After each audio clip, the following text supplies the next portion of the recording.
Mercredi, le pape a dû être transporté à l'hôpital pour y subir un scanner. Comme cela s'était produit en novembre, l'objectif était de vérifier si la bronchite dont il souffre depuis longtemps s'était transformée en pneumonie. Le résultat du scanner n'a pas été communiqué, mais le fait qu'il ait repris son programme normal dès le lendemain indique que la situation n'est pas grave, mais qu'il est dans la santé d'un homme de son âge, 87 ans. Une fois de plus, je voudrais demander des prières pour le pape. Tout d'abord, il est un être humain, et certains l'oublient peut-être parfois. Il est un être humain, et nous devons prier pour tous ceux qui rencontrent des difficultés. Mais il est aussi à la tête de l'Église. Il est le vicaire du Christ. Nous lui devons le respect. Et il est à la tête d'une institution qui compte 1,3 milliard de personnes dans un contexte extrêmement compliqué dans le monde, avec 2 guerres ouvertes qui pourraient conduire à une catastrophe nucléaire, et aussi avec d'énormes problèmes internes, par exemple la situation en Allemagne, qui, si Dieu le veut, ne conduira pas à un schisme. C'est un fardeau énorme pour n'importe qui, je le répète, et plus encore pour une personne de 87 ans. Nous devons prier pour lui, il est le vicaire du Christ.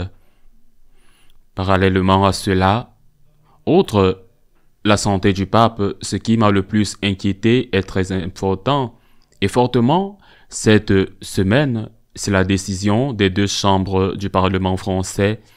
Et maintenant, nous sommes pour le Sénat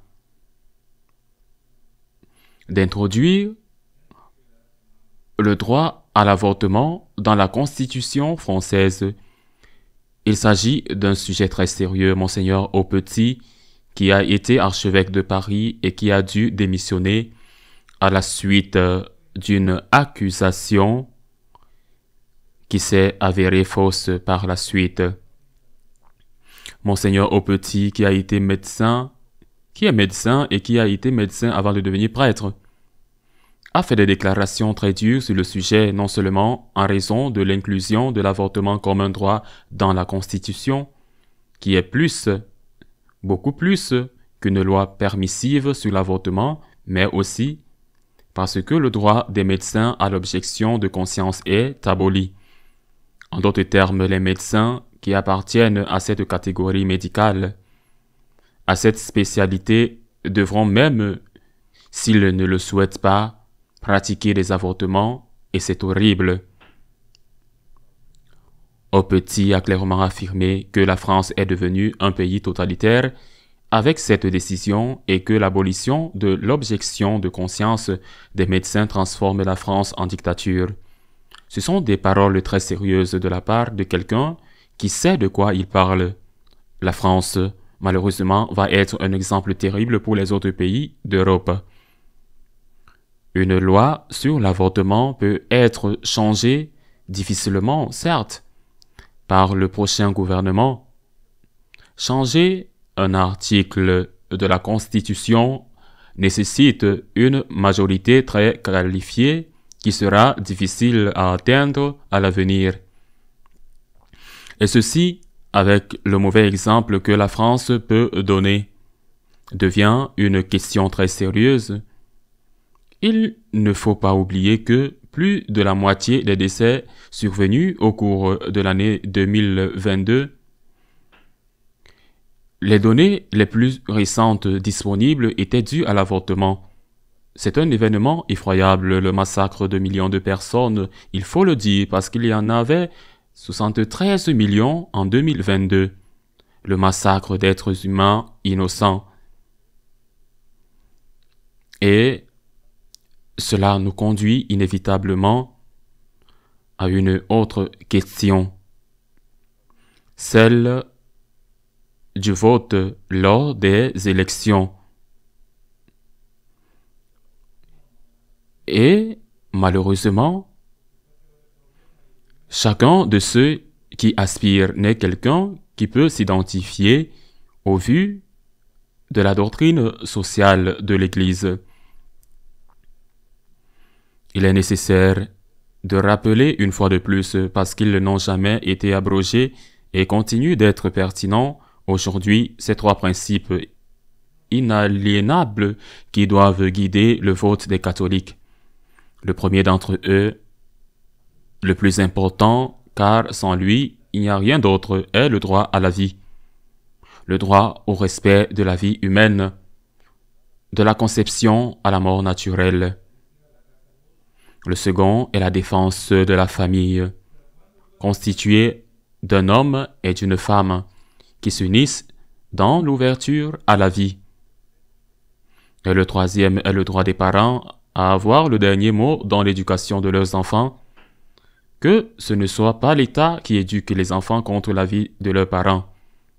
Mais le premier de ces principes inaliénables est le droit à la vie, la défense de la vie humaine.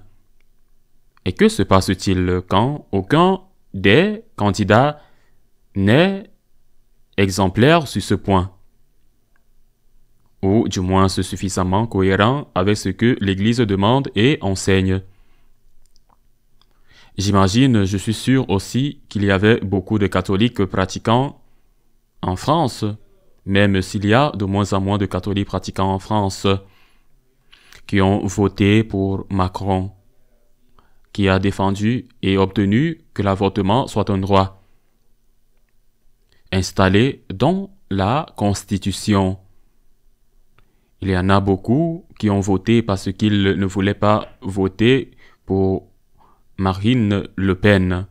J'imagine que dans cette situation, ils vont repenser ce qu'ils ont fait parce qu'ils sont responsables de cela. En ce moment, il y a au moins de grandes élections en jeu. Je pense au Mexique et aux États-Unis. Et l'avortement est devenu une question clé. Ce n'est pas la seule question. Il y en a beaucoup d'autres.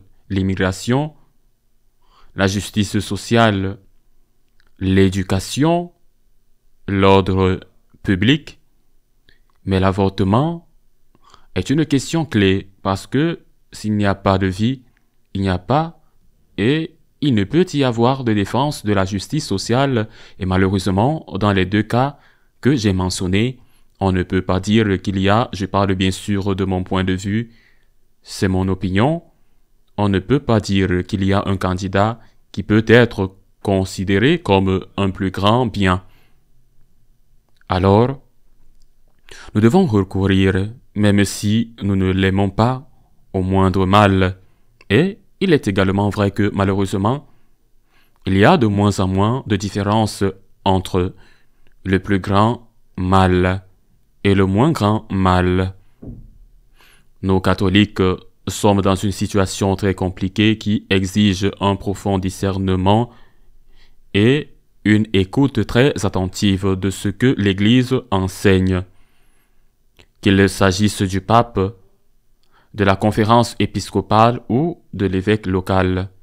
Mais nous ne pouvons pas être responsables d'une chose aussi terrible que ce cruel massacre d'innocents par notre vote.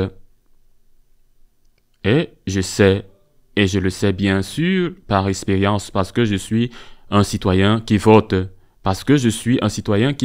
qu'il est souvent difficile de prendre une décision parce que j'insiste, le plus grand mal et le moindre mal sont malheureusement toujours plus proches. Mais nous n'avons pas le choix, nous devons défendre la vie. Nous ne pouvons pas utiliser notre vote pour soutenir les politiques qui conduisent à ce qui vient de se passer en France. En France, qui était le berceau des libertés. Le fait que la France soit déjà une dictature aujourd'hui, comme l'a dit Monseigneur Aupetit, est une question très grave pour la France, pour toute l'Europe, et à cause du mauvais exemple qu'elle donnera au monde entier, en particulier aux enfants qui seront sacrifiés dans le ventre de leur mère. Je conclus en rappelant et en demandant. Nous devons prier pour le pape, et nous devons le faire comme il le dit avec humour, pour lui et non contre lui. À la semaine prochaine, si Dieu le veut.